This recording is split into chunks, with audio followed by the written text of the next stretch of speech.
Hello বন্ধুরা, good morning and সকলকে শুভ দোল পূর্ণিমার শুভেচ্ছা জানিয়ে শুরু করে দিচ্ছি আজকের একটা মিনি ব্লগ। তো এসেই সূর্যি মামার খোঁজ করছিলাম ঘুম ভেঙেই, কিন্তু দেখতে পেলাম না, কারণ সামনে এই একটা বিল্ডিংয়ের জন্য। তো যাই হোক, হালকা হালকা রোদ তাও এসে পড়ছে, বেশ ভালো লাগছে। তো এখন চলে যাবো প্রথমেই বড়মশাইয়ের জন্য একটু চা বানাতে। আমি এখন চা খাবো না, কারণ আজকে হচ্ছে মহাপ্রভুর পুজো আছে আর 11:30 অবধি পূর্ণিমা।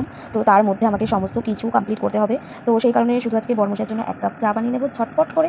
আর তারপরেই পুরো বাড়ি ঝাড়ু পোছা করতে হবে, ঠাকুরঘর পরিষ্কার করতে হবে, তারপরে মহাপ্রভুর পুজোর অ্যারেঞ্জমেন্ট করতে হবে। তো সেই কারণে আমি আর বেশি লেট করলাম না, শুধু 1 কাপ চা বানিয়ে নিলাম। দেখো চাও প্রায় রেডি হয়ে গেছে আমার। তো চাটা রেডি করে একদম রেখে যাবো। বড়মশাই এখনও ঘুমোচ্ছে, ঘুম থেকে উঠে চা নিয়ে নেবে, তারপর হচ্ছে বাজার যাবে, সেখান থেকে প্রচুর জিনিসপত্র আনার আছে। তো এই দেখো কী কী নিয়ে এসছে বাজার থেকে।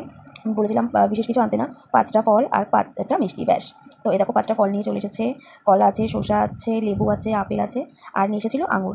তো এই 5টা ফল নিয়ে এসছে। তো আমার এখন স্নান টান কমপ্লিট, সমস্ত কিছু কমপ্লিট। এখন আমি ফলগুলো ধুয়ে আনবো অ্যান্ড দেন তাড়াতাড়ি করে পুজোর আয়োজন করবো, কারণ ওদিকে 11:30 অবধি পূর্ণিমা আছে, তার আগে আমাকে সবটা কমপ্লিট করে নিতে হবে। তাই আর বেশি দেরি না করে চলে যাই, ফলগুলোকে ধুয়ে নিয়ে চলে আসি।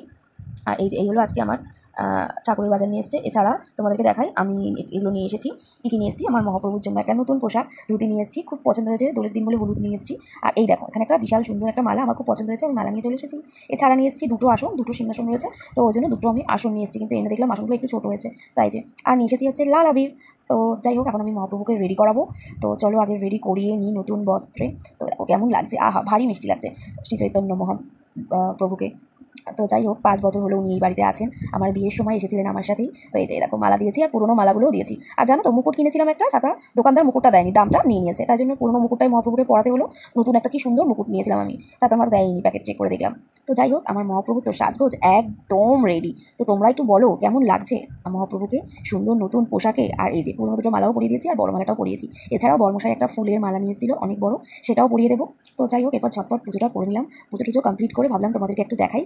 তো আমার পুজো এখন সব হয়ে গেছে, শুধু একটু ভিডিও করার জন্য তোমাদেরকে দেখাচ্ছি। এই যে 5 রকমের ফল আর মিষ্টি দিয়ে সাজিয়ে নিয়েছি। আর এই যে তোমাদেরকে বলছিলাম যে আমি নিয়েছি, এটা তো লোকাল বাবার কাছে পুরো সেট হয়ে গেছে, কিন্তু এই সিংহাসনটা যেহেতু একটু বড়, তাই এই সিংহাসনে না একটু ছোট হয়ে গেছে আসনটা। তো এই যে আমি আবিরও নিয়ে নিয়েছি একটুখানি অল্প করে, আর ওই দেখো ফুল দিয়ে সাজিয়ে নিয়েছি। আর তোমাদেরকে যেটা বলছিলাম যে বড় একটা ফুলের মালা নিয়ে এসেছে বড়মশাই, আর প্রচুর ফুল নিয়ে এসেছিল। পুজো দেওয়ার সময় না প্রচুর ফুল দেখলে আমার মনটা বিশাল খুশি হয়ে যায়। আমি পুরো সব ফুল দিয়ে পুরো সিংহাসনটা সাজিয়ে নিয়েছি। আর ওই দেখো যেটা বলছিলাম, একটা বড় মালা নিয়ে এসেছিল, সেটা দিয়ে সব কিছু করে সাজিয়ে নিয়েছি। আর এখানে আসনটা একটু ছোটো হয়ে গেছে। তো যাই হোক, আমি ঠিক মতন করে গুছিয়ে দিয়েছি, তাও কোনো অসুবিধা হয়নি। তো পুজো কমপ্লিট, এবার যাবো ব্রেকফাস্ট করতে। তো যেহেতু আজকে আমি সকাল থেকেই পুজোর কাজ নিয়ে ব্যস্ত ছিলাম, তাই জন্য বড়মশাই আজকে বাইরে থেকে খাবার নিয়ে এসেছে। বড়মশাইয়ের খাবার বাইরে থেকে আনা মানেই সাউথ ইন্ডিয়ান খাবার।